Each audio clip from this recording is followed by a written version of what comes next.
Kids, I've heard that you're about to start reading Nim's Island. And can you imagine how happy that makes me to know that you're across the other side of the world from me and you're reading a story that I wrote. Now, I wrote it here in Australia, but in fact, I thought of this story a long time ago when I was a little girl in Canada and we lived in Alberta on the prairies. But we went to visit my grandparents who lived on Vancouver Island on the west coast. And on the ferry, on the way there, I saw a little tiny island and I thought, I want to live on that island. So when I went back home, I started writing a story about a little girl who runs away to live on an island.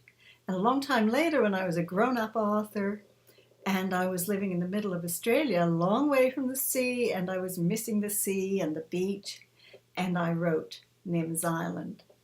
And so I'm going to read you the very first start of it. Maybe you've already read this, and maybe you haven't.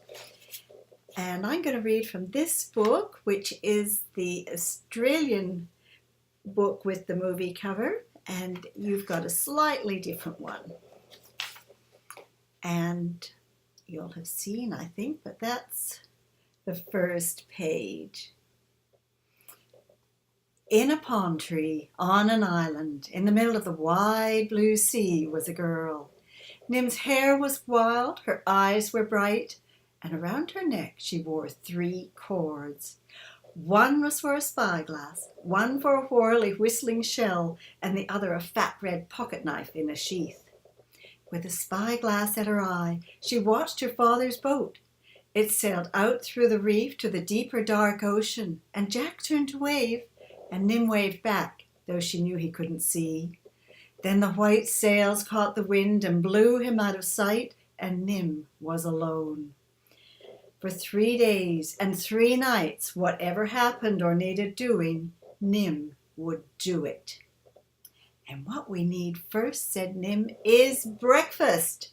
So she threw 4 ripe coconuts thump into the sand and climbed down after them. Well, when I was reading that to a class one day, long after I wrote it, I suddenly thought, when it says for 3 days and 3 nights, whatever happened or needed doing, Nim would do it. I think that's what the story is about. I think I wanted to be a little girl who could do anything, just do stuff and be brave.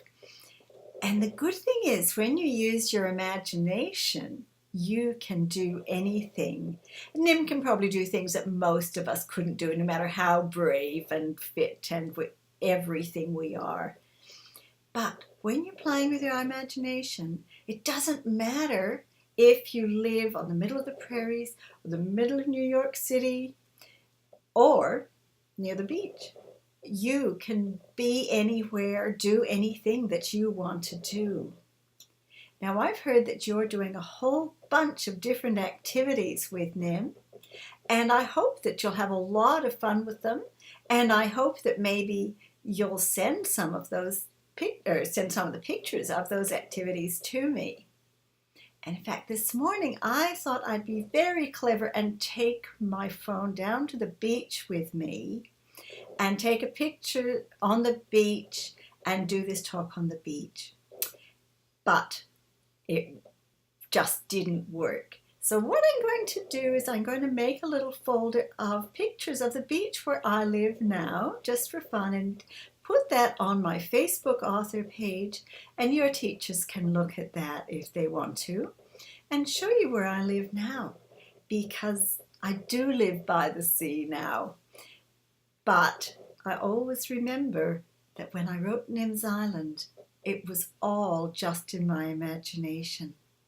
So I hope you have lots of fun with Nim's Island and with the wonderful, wonderful thing of one school and one book where you're all reading a book together, which is just a beautiful thing to do.